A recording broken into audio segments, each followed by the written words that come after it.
Welcome back to Diwakar coaching classes. आज हम पुनः जुड़ चुके हैं आपके साथ एक नए वीडियो को लेकर। हमारा आज का वीडियो है क्लास 12th की पोएट्री का 3rd chapter on his blindness, जिसका मतलब है उसके अंधेपन पर। यह पोयम जॉन मिल्टन द्वारा कंपोज की गई है और इस पोयम का हिंदी में अर्थ बताने से पहले मैं इसका बैकग्राउंड या सारांश बताना चाहूँगी। यह पोयम जॉन मिल्टन द्वारा कंपोज की गई 14 लाइन की पोयम है, जिसे हम सोनेट बोलते हैं। जॉन मिल्टन बहुत कम समय में अंधे हो जाते हैं, यानी ये कहें कि अपनी आधी उम्र से कम की अवस्था में उनकी आंखों की रोशनी चली जाती है। और यह पोयम उन्होंने अपने ब्लाइंड होने के बाद लिखी है। एक तरह से इस पोयम के अंदर जॉन मिल्टन ने अपना दर्द लिखा है। इस पोयम को गौर से सुने, इसको समझने की कोशिश करें। यह बहुत ही सेंसिटिव पोयम है। When I consider how my life is spent, consider means होता है समझना या विचार करना। How my light is spend, इसका मतलब होता है मेरी आंखों की रोशनी कैसे चली गई। तो जब पोएट यह सोचता है या इस बारे में विचार करता है कि मेरी आंखों की रोशनी कैसे चली गई। एर हाफ माई डेज, एर मीन्स होता है before, half my days means होता है आधी उम्र के पहले। In this dark world and wide, dark means होता है अंधकारपूर्ण और वाइड मीन्स होता है विस्तृत। इस अंधकारपूर्ण और विस्तृत संसार में जब मैं सोचता हूँ कि इस अंधकारपूर्ण और विस्तृत संसार में अपनी आधी आयु पूरी करने से पहले मेरी आंखों की रोशनी किस प्रकार चली गई। And that one talent which is death to hide lodged with me useless though my soul more bent. And that one talent, one talent माने एकमात्र प्रतिभा। मिल्टन के पास काव्य रचना करने की एकमात्र प्रतिभा थी। Which is death to hide, जिसे छिपाना मृत्यु के समान है। यहाँ पर पोएट कहता है कि मेरे पास जो एकमात्र काव्य रचना करने की प्रतिभा है, जिसे छिपाना मृत्यु के समान है। Lost with me useless, lost माने लॉस्ट विथ मी माने मुझ में है, यूजलेस मीन्स बेकार, जो मुझ में बेकार पड़ी हुई है। अर्थात यहाँ पर पोएट अपने अंधेपन के कारण अपनी काव्य रचना को नहीं कर सकता है। फिर से देखेंगे। और एकमात्र पोएट के अंदर जो कविता लिखने की प्रतिभा थी या टैलेंट था, वो बेकार पड़ा हुआ है।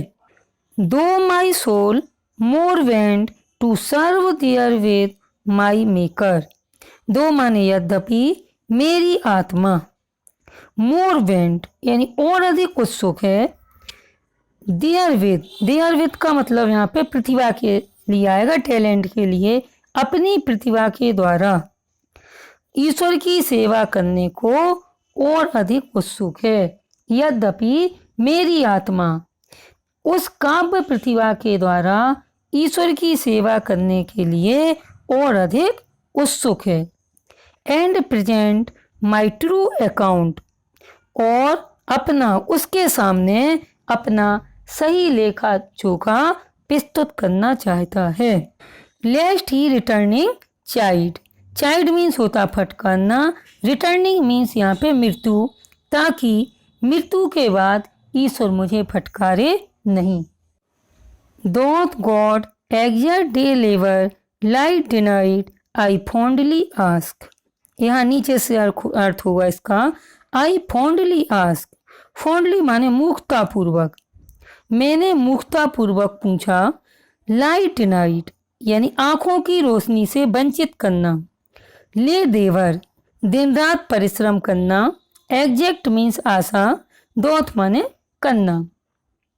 मैं मूर्खतापूर्वक पूछता हूँ, क्या आंखों की ज्योति से वंचित करने के पश्चात भी ईश्वर मुझसे दिन रात परिश्रम कराने की आशा रखता है। मैं मूर्खतापूर्वक पूछता हूँ, क्या आंखों की रोशनी से वंचित करने के पश्चात भी ईश्वर मुझसे दिन रात परिश्रम कराने की आशा रखता है। एक बार फिर से हम पूरी लाइन का हिंदी में अर्थ देखेंगे। जब मैं सोचता हूँ कि इस अंधकारपूर्ण तथा विस्तृत संसार में अपनी आधी आयु पूरी करने से पहले मेरी आंखों की रोशनी किस प्रकार चली गई। मेरे अंदर जो एकमात्र प्रतिभा थी काव्य रचना करने की, जिसे छिपाना मृत्यु के समान है, वो मेरे अंदर बेकार पड़ी हुई है। यद्यपि मेरी आत्मा अपनी काव्य रचना के द्वारा ईश्वर की सेवा करने के लिए अत्यधिक उत्सुक है और अपना सही लेखा जोखा उसके सामने प्रस्तुत करना चाहता है, ताकि मृत्यु के पश्चात ईश्वर मुझे फटकारे नहीं। मैं मूर्खतापूर्वक पूछता हूँ, क्या आंखों की रोशनी से वंचित करने के पश्चात भी ईश्वर मुझसे दिन रात परिश्रम की आशा रखता है। अब नेक्स्ट स्टेंजा पढ़ेंगे। But patience to prevent that murmur soon replies. Patience को यहाँ पे पर्सोनिफाई किया गया है। प्रिवेंट मतलब रोकना। डेट मर्मर इस बड़बड़ाहट के लिए, शिकायत या बड़बड़ाहट के लिए, सून मीन्स सी, रिप्लाइड मीन्स उत्तर देता है। इस बड़बड़ाहट को रोकने के लिए धैर्य सी की उत्तर देता है। धैर्य क्या उत्तर देता है यह देखते हैं। God doth not need either man's work or his own gifts. Need means आवश्यकता। either man's work यानी मेंस वर्क माने मनुष्य के द्वारा किए गए कार्य की। इस बड़बड़ाहट को रोकने के लिए धैर्य ने शीघ्र उत्तर दिया।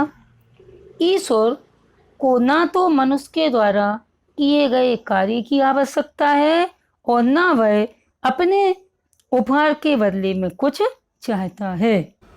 Who best wear his mild yoke, they serve him. Who माने जो, बेस्ट माने सर्वोत्तम ढंग से, वियर मीन्स सहन करना, योग माने दुखों को या कष्टों को, जो ईश्वर के द्वारा दिए गए कष्टों को सर्वोत्तम ढंग से सहन करते हैं। दे सर्व हिम बेस्ट। दे माने वे ही ईश्वर की सर्वोत्तम सेवा करते हैं। सर्व मीन्स सेवा करना। जो ईश्वर के द्वारा दिए गए कष्टों को सर्वोत्तम ढंग से सहन करते हैं, वे ही ईश्वर की सर्वोत्तम सेवा करते हैं। His state is kingly. उसकी स्थिति राजा जैसी है। 1000 at his weeding speed. 1000 means उसके पास हजारों देवदूत हैं।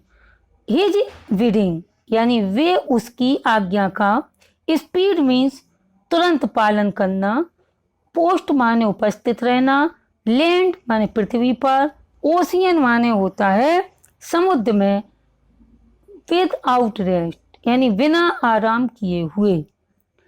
उसके पास हजारों देवदूत हैं। वे उसकी आज्ञा का बिना आराम किए हुए तुरंत पालन करने के लिए पृथ्वी और समुद्र में उपस्थित रहते हैं। They also serve who only stand and wait. Serve माने सेवा, स्टैंड एंड वेट माने होता प्रतीक्षा में खड़े रहना।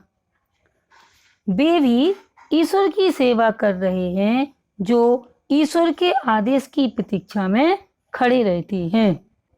इस बड़बड़ाहट को रोकने के लिए धैर्य ने सी की उत्तर दिया।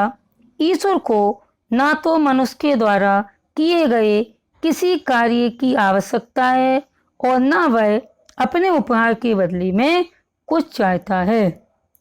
जो ईश्वर के द्वारा दिए गए कष्टों को सर्वोत्तम ढंग से सहन करते हैं वे ही ईश्वर की सर्वोत्तम सेवा करते हैं।